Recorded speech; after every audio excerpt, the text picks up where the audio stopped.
Rahasia sebuah pola kalimat yang dapat membajak pikiran orang lain.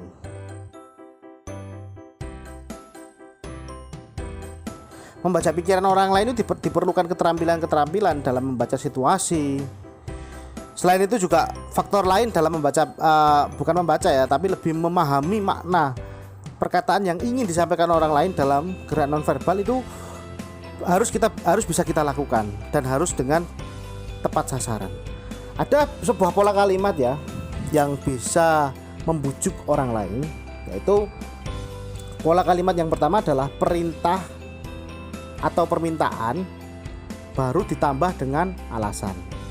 Pola kalimat yang kedua, alasannya dulu baru perintah dan atau permintaan. Sekali lagi, pola yang pertama adalah perintah atau permintaan dulu baru diiringi dengan alasan. Yang kedua, alasan dulu baru perintah atau permintaan. Contoh, permintaan atau perintah dulu baru alasan ya. Kita harus pergi ke mall besok. Banyak diskon 50% untuk semua produk, sehingga kita harus memanfaatkannya dan membeli sebanyak-banyaknya.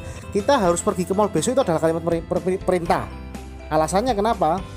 Banyak diskon 50%. Atau kalimat lain, ini permintaan ya. Dapatkah saya membawa pulang kucing ini? Itu permintaannya. Karena saya sangat suka memelihara kucing, apalagi kucing yang rambutnya lebat seperti ini. Nah, itu perintah atau permintaan terlebih dahulu baru alasan. Nah, yang kedua, alasan terlebih dahulu baru permintaan atau perintah. Contoh, kebetulan besok saya ada keperluan keluarga, bisa nggak gantikan saya untuk memimpin meeting dengan klien?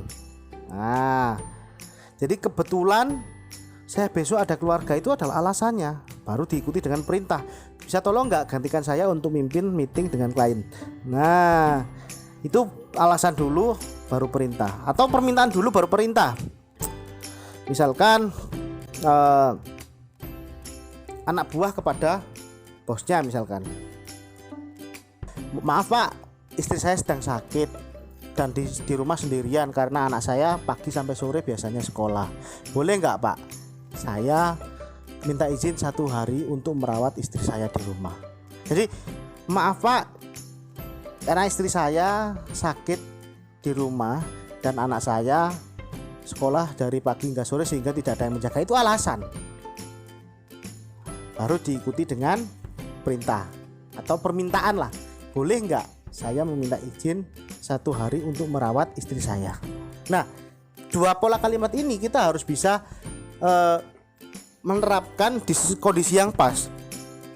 Rumus yang pertama, atau perintah atau permintaan dulu baru alasan, itu ketika Anda melakukannya, pastikan Anda memiliki jabatan yang lebih tinggi daripada lawan bicara Anda.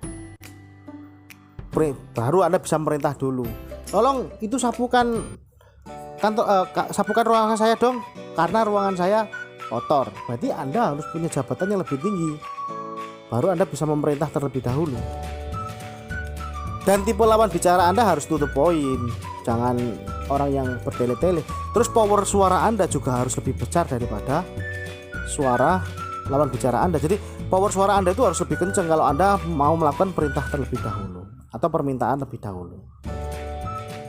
Tapi kalau Anda menggunakan rumus yang kedua, alasan dulu atau baru perintah atau permintaan, pastikan lawan bicara Anda memiliki pangkat, jabatan atau otoritas di atas Anda. Kalau Anda ngomong sama atasan, jangan perintah atau permintaan dulu, tetapi alasannya dulu. Seperti yang saya contohkan tadi, maaf pak, istri saya kan sedang sakit, tidak ada yang menjaga, anak saya juga sekolah dari pagi sampai sore. Nah, kan alasan dulu. Boleh nggak pak, baru kita masuk ke permintaan. Saya izin 1 hari untuk merawat istri saya. Nah, dan power suaranya juga harus lebih pelan karena Anda memiliki otoritas atau jabatan yang lebih rendah. Yang dimaksud otoritas itu apa sih? Apakah hanya berlaku di pekerjaan? Enggak, kepada siapapun. Ketika Anda merasa status sosial orang tersebut lebih rendah dari kita bisa lakukan yang rumus pertama. Tapi kalau status sosialnya lebih tinggi dari kita bisa lakukan rumus yang kedua. Nah, setelah Anda mempelajari pola kalimat ini, Anda akan lebih mudah menjalin komunikasi dengan orang lain, sehingga lawan bicara Anda menjadi followers Anda. Nah, tanpa mereka tahu bahwa Anda sedang mengendalikan mereka. Jadi seperti itu. Oke, kita bertemu lagi di materi selanjutnya.